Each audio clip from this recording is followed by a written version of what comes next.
testing. We got one set of tires in. Look at these meaty boys.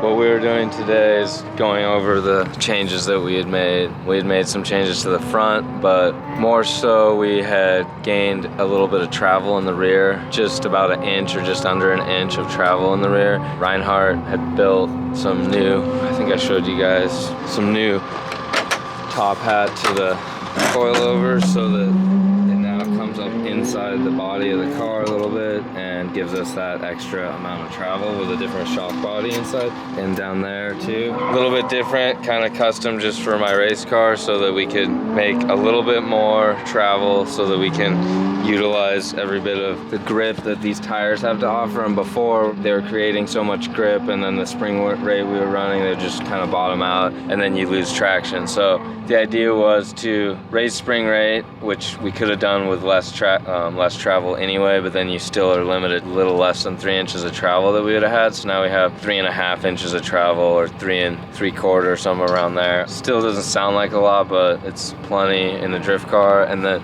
we can run a lower tire pressure, higher spring rate. We're now balancing the car out, but when you do raise the spring rate in the rear, it makes it recover quicker and then put the weight back on the front. So then we had to raise the spring rate in the front. Luckily, Swift Spring sent us a bunch of different choices, so we're out here, we're able to swap if we need to. Right now we have a 9K in the rear, which is way stiffer than before, but it's leaving a tiny bit of travel left. We haven't bottomed it out yet.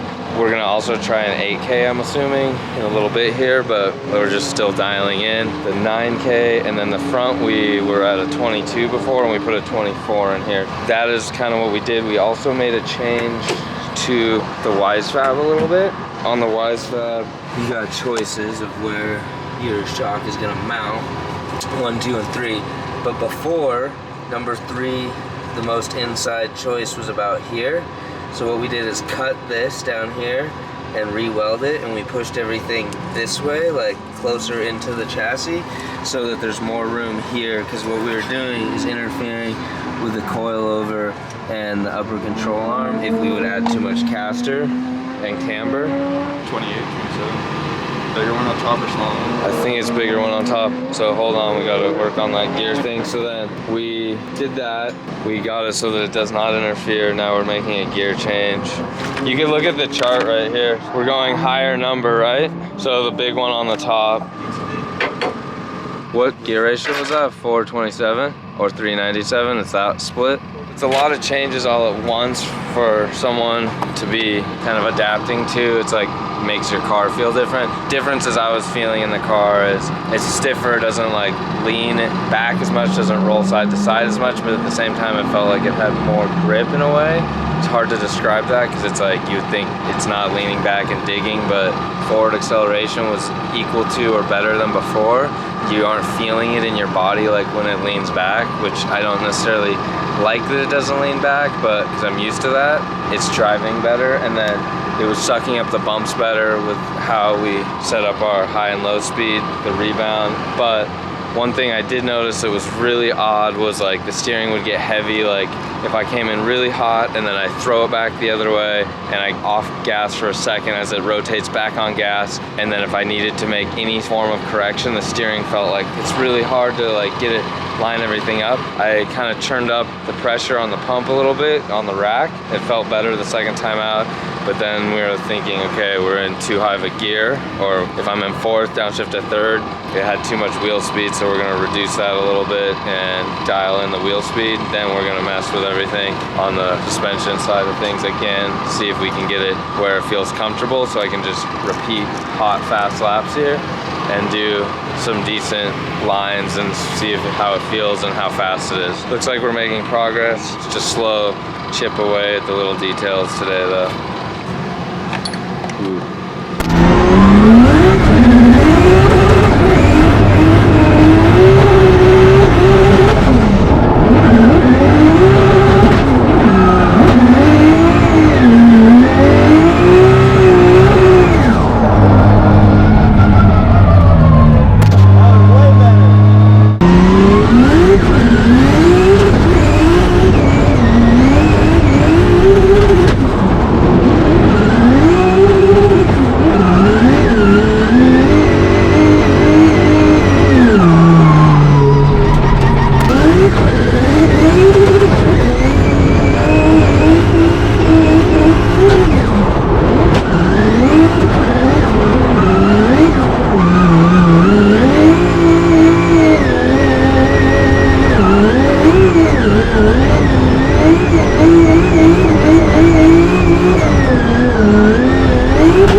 in the car driving, wearing head socks. Wanted to talk to you guys again. Say hi to Aaron, actually. Oh, hey, what's up, guys? Aaron's here taking pictures. Whoa, I think I just touched your butt with my hand. Hey, Did you?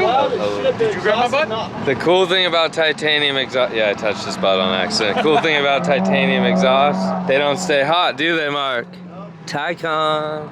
Say hi to Harut. He came out. He's helping out today. We got the back pretty well figured out, how we like it. We're within the clearance range of how much travel we have. We aren't bottoming out. But the front is doing better with an increased spring rate. The car is real stiff, like I was mentioning, but we had moved the caster forward too much, so we moved it back a little bit. It's easier to drive. It transitions so snappy though, which it always has. We kind of liked that it was slower transitioning with all that added caster, but then it was weird, like it almost like bound in a way. There's just too much changes and I didn't like it, or it's just too much and it was hard to drive because it wasn't easy to drive. I had to like watch out for what's going on almost, if that makes sense. It was like kind of fighting me, and you shouldn't have your car fight you. It should just be an easy car to drive. You'll do better.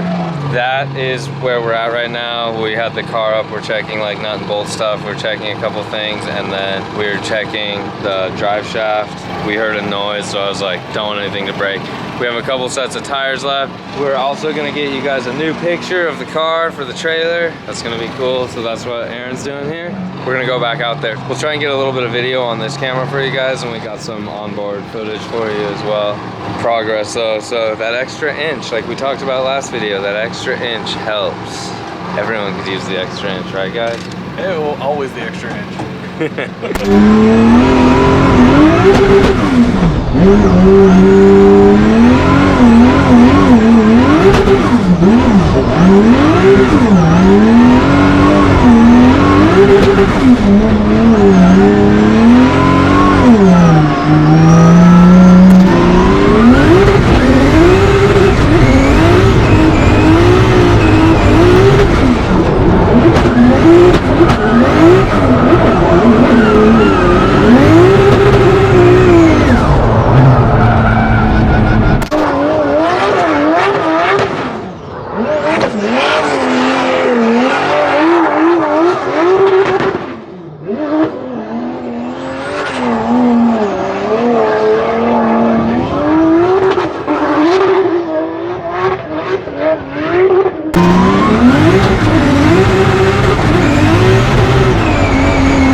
So we're done for the day. We're gonna get a couple pictures with the car. We have one more set of tires, but we are not gonna use those because going back to the dyno with a fresh motor, this is last year's motor, we need a new motor, so I need something for the dyno, so we're kind of limited. But we're gonna get a picture down in here. It'll be pretty cool with Aaron. Aaron does some really good photos.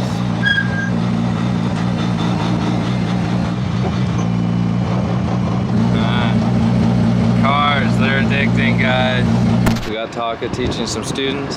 Taka gave us a lot of help today. Stuff that was happening with the balance of the car, just kind of input. Me and Mark basically did all the rest. Adjustments, stuff in the front, stuff in the rear. I'm sure we're like 80% of what we could make the car do, like comfortable wise, but compared to last track day to this track day, it's a lot more, I don't know, drivable is just way easy. It's not bottoming out, so there's no like spots where the traction is like super good then kind of fading out as it would like bottom out on the bump stops. It's consistent. How about that's a good word for it? So we would like one more test day, practice day. I don't know if we'll be able to get that before Atlanta starts. The car's a lot easier to drive than it was, and it's fast now, super fast. That's the conclusion of today. Thanks for coming out, Aaron. Thanks for having me, bud. It was a good day.